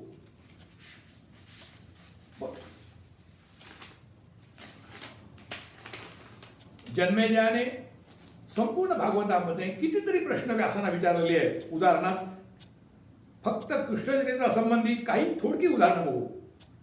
वसुदेव कारागृहात का गेला, देवकीची 6 बालकं का गेली, ते पुत्र कोण होते, कंसाने शेळीवर आपटलेली ती बाला कोण, मातेच्या उदरात कृष्ण असताना त्याने आईबाबाची सोडवणूक का केली नाही तुरुंगातून, प्रद्युम्नाला कृष्णाच्या द्वारकेमधून कृष्णाला न कळता कसं हरण करून नेलं, त्याला ते समजलं नाही का, पांडव कृष्णाच्या आश्रयाने होते, त्यांना दुःख का भोगावी लागली, त्यांनी कोणती पापं केली, द्रौपदीला किती दुःख भोगावं लागलं. अशा प्रकारे कितीतरी प्रश्न लहान मुलासारख्या चौकस बुद्धीने परीक्षिताने देवी भागवतात विचारले आहेत. हे या पुराणाचं वैशिष्ट्य आहे. त्यामुळे कितीतरी प्रसंग, घटना, या सर्वांचा कार्यकारणभाव, त्याची पार्श्वभूमी आपल्याला समजते. आणि ह्याचं थोडक्यात उत्तर व्यासाने एवढंच दिलेलं आहे सार रूपाने की कर्मणो गहना गती. हे राजा, कर्मगती ही खूप कठीण आहे, देवानाही आकलन होत नाही. हे त्रिगुणात्मक ब्रह्मांड कर्मयोगानेच निर्माण झालं आणि हे कर्मयोगाचं जे बीज आहे ह्याला नाश होत नाही. ते पुन्हा पुन्हा योनीमध्ये जन्म घेऊन पुन्हा मरते, पुन्हा जन्माला येते. हे सर्व जन्म मृत्यूचं रहाड गाडगं चालू आहे. कर्मा वाचून देह मिळणार नाही. कर्माचे खूप प्रकार आहेत, आपण जास्त सविस्तर जाऊया नको, पण प्रारब्ध कर्म, भक्ती, शुभ कर्म, अशुभ कर्म, संचित, क्रियमाण इत्यादी इत्यादी. सर्व काही आपले गुण दोष सुद्धा कर्माच्या अधीन आहेत. कर्मापासून देव मानव कोणत्याही योनी सुटलेल्या नाहीत. कर्मामुळेच सूर्य भ्रमण करतो, चंद्र क्षयरोगी झाला, रुद्र कपाली झाला इत्यादी इत्यादी. सर्व जग कर्माने बद्ध आहे. इवन विष्णू तरी कुठे स्वतंत्र आहे. आता विष्णू सुद्धा कर्मयोगाच्या याने नीच योनी जन्म घेतला ना त्यांनी. वैकुंठात राहून नाना भोग सोडवून या मूत्ररूपी असलेल्या योनीमध्ये अवतार घेण्यासाठी त्याला का वेळ आली असती, कोणाला गर्भवास पाहिजे असतो. पण हे सर्व त्या जगदंबेची लीला आणि कार्यकारण कर्मसिद्धांत आहे. मानव योनी जन्म येऊनही पुरुष नाना प्रकारची कर्मे करतो. सर्व गोष्टी या जन्मात कर्माने बद्ध असतात. त्यानंतर त्यांनी धर्म, अधर्म इत्यादीचं विवरण केलेलं आहे. त्यावेळी व्यासाने जन्मेजयाला मायेचा प्रभाव याबद्दल सांगितलं आणि ते एवढंच म्हणतात, हे राजा, ही माया असंख्य रूपाने युक्त आहे, सर्वात बलशाली आहे. तिचा प्रभाव, तिचं स्वरूप कळणं हे कुणालाही शक्य झालेलं नाही. ब्रह्मदेव, शंकर, सर्व देव या मायेच्या अधीन आहेत. ही माया ह्या विश्वामध्ये क्रीडा करत असते. गीतेमध्ये म्हटलेलं आहे, यंत्रारूढानी माया, काय सर्वांना मोहित करते आणि विकारयुक्त जग ती स्वतः उत्पन्न करते. आशा, तृष्णा, दैन्य, अधर्म, मोह हे सर्व त्या दोष त्या मायेपासून त्रिगुणात्मिक आहे, त्या त्रिगुणापासून उत्पन्न होतात. कर्माच्या वेगळ्या पुढे गती सांगितलेल्या आहेत. सात्विक कर्म कुठचं, राजसिक कुठचं, तामसिक कुठचं, आणि सारांशाने तरी एवढंच सांगितलं की प्राण्यांची कर्मगती गहन आहे, देवांना ती समजली नाही, तर आपल्या मनुष्यांची काय कथा. त्याच्यानंतर त्यांनी मायेचा सगळा प्रभाव सांगितला. अशाच प्रकारचे प्रश्न सावित्रीने पण आम्हाला विचारलेले आहेत. हे पण सर्व कर्मासंबंधी आहेत. थोडक्यात सावित्री यमराजाला म्हणते, कर्माचे स्वरूप काय, त्याचं निमित्त काय, देह कोण, देहात कोण राहतो, कर्माचा कर्ता कोण, प्राण कुठचा, इंद्रियांचं लक्षण काय, इत्यादी इत्यादी. यमधर्माने पण तेच उत्तर दिलं, हे देवी सावित्री, सर्व कर्म आहे, वेदाने सांगितलेलं कर्म फक्त मंगल असतं, बाकीची सगळी अशुभ आहेत. थोडक्यात संकल्पाशिवाय कर्म केल्यास कर्माचा नाश होतो आणि तीच खरोखर भक्ती आहे. सावित्रीने पुढचे प्रश्न विचारले आहेत. कोणतं कर्म मुक्तिप्रद आहे, कोणत्या कर्माने कुठची योनी मिळते, स्वर्ग नरक कशामुळे मिळतो, प्राणी रोगी का भोगी कशामुळे होतो, इत्यादी इत्यादी. सुख दुःख काय येतात, तर हा सर्व या सर्व कर्माचा आणि त्या मायेची लीला आहे.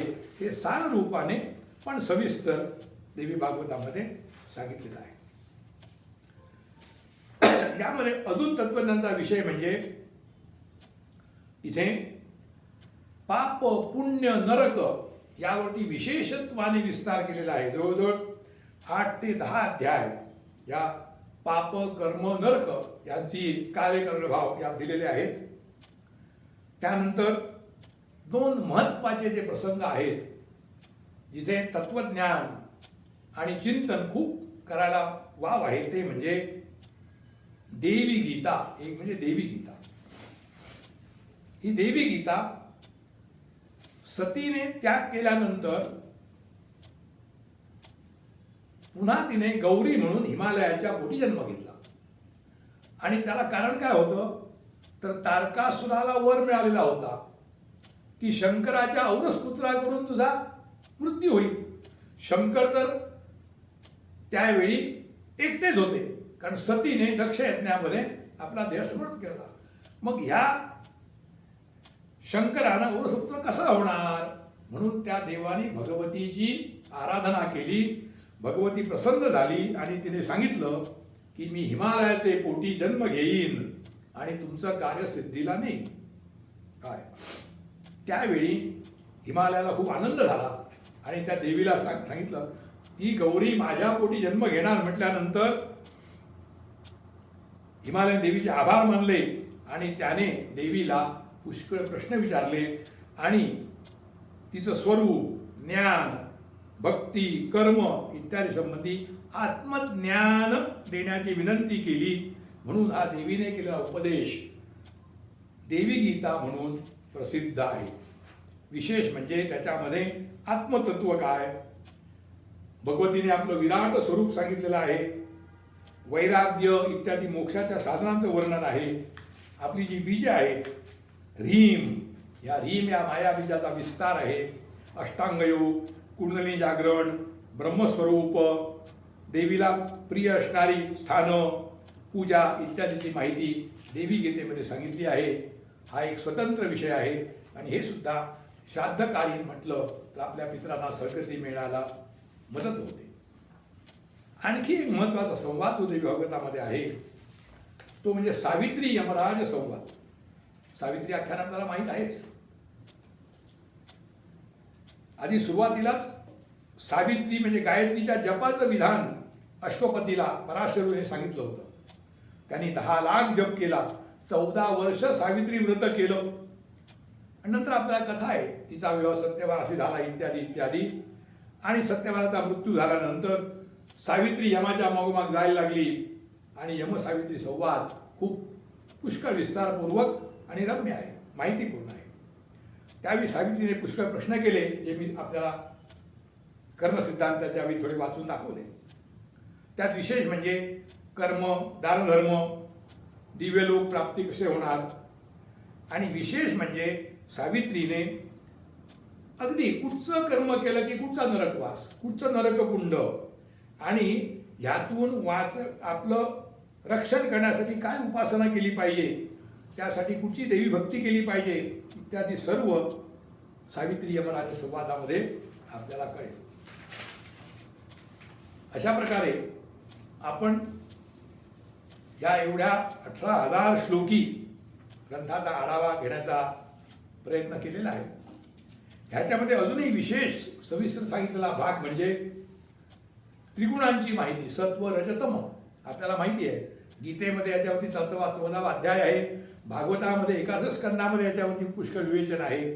इथेही त्या त्रिगुणाविषयी पुष्कळ वर्णन आहे, त्यांची लक्षणं काय, त्यांची कार्य काय, सत्वगुणी म्हणजे कसा असतो, रजोगुणी कसा असतो, तमोगुणी कसा करतो, आणि विशेष म्हणजे सगळ्यात महत्त्वाचं, हे गुण एकामेकांच्या आश्रयाने राहतात.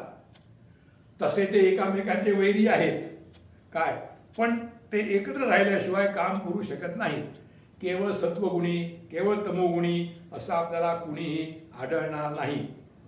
पण आपण काय करायला पाहिजे तर नेहमी सत्वगुणाची वृद्धी कशी होईल यासाठी आपण पुष्कळ प्रयत्न केले पाहिजेत. सद्गुणवर्धन केलं आहे आणि इतरही त्यांनी अशा बरीचशी सविस्तर माहिती दिलेली आहे की सत्वगुण उत्कट किंवा वाढला की काय होतं, रजगुण वाढला की काय होतं, तमोगुण वाढला की काय होतं. आणि असा एक प्रश्न विचारला होता जन्मेजयाने, हे 3 गुण वेगवेगळे आहेत तर एकत्र काम तरी कसं करतात. एकीकडे ते शत्रू आहेत आणि एकत्र काम करतात म्हणजे मोठं आश्चर्य आहे. तेव्हा त्यांनी उदाहरण दिलेलं आहे, ते फार चांगलं आहे. ते म्हणाले या गुणांच्या वृत्ती दिव्याप्रमाणे आहेत. दिव्यामध्ये तेल, वाद आणि ज्योती म्हटलं तर या परस्पर विरुद्ध आहेत, पण त्या एकत्र आल्या असता त्यातून दीप प्रज्वलन होते. दीप आपल्याला वस्तुदर्शनाचं कार्य करतो. त्याचप्रमाणे ह्या गुणांचा प्रकार आहे. जसं अग्नीशी वातीशी विरुद्ध नसलेले तेल, त्या उभयताशी विरुद्ध असलेला अग्नी, आणि एकत्र झाली असता पदार्थ दाखवतात. त्याप्रमाणे हे परस्पर गुण, विरुद्ध गुण एकत्र येऊन सर्व सृष्टी कार्य मायेच्या अधिपत्याखाली करतात. आता एवढं सगळं संक्षिप्त पाहिल्यानंतर आपण आता ग्रंथाच्या उपसंहाराकडे येऊ.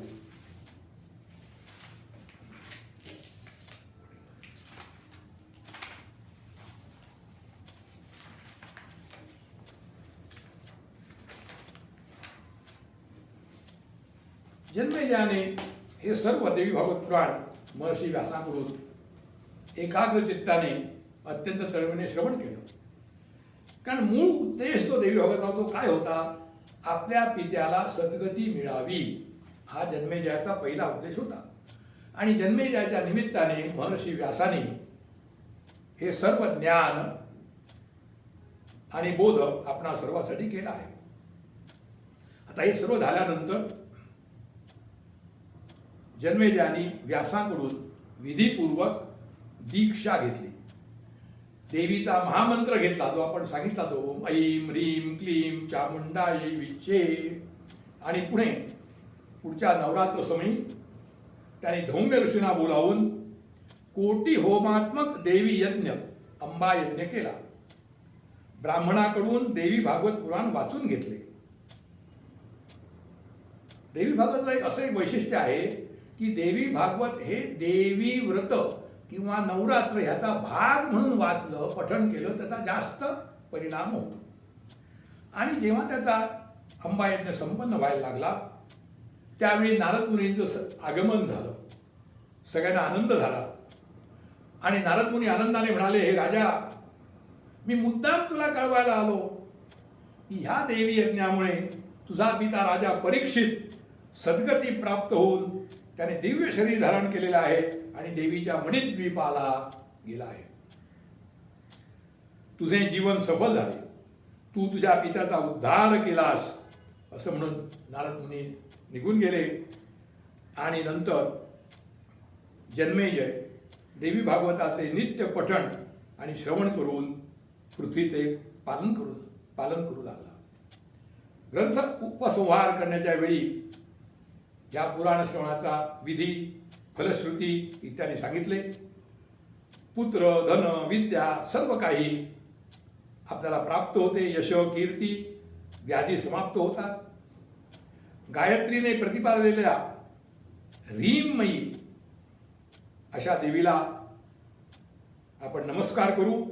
ती सर्व आपल्या सर्वांच्या बुद्धीला प्रेरणा देऊ. सच्चिदानंद रूपांतां गायत्री प्रतिपादितां नमामि ह्रीममयी देवीं धियो यो नः प्रचोदयात्. ओम तत्सत्. ब्रह्मार्पणमस्तु. हरि ओम तत्सत्. यत्कृतं यत्करिष्यामि तत्सर्वं न मया कृतं त्वया कृतं तु फलभुक् त्वमेव जगदीश्वरी. जगदम्बा माता की जय. सद्गुरुनाथ महाराज की जय. कायेन वाचा मनसेन्द्रियैर्वा बुद्ध्यात्मना वा प्रकृतिस्वभावात् करोमि यद्यत् सकलं परस्मै नारायणायेति समर्पयामि. ओम शांति शांति शांति.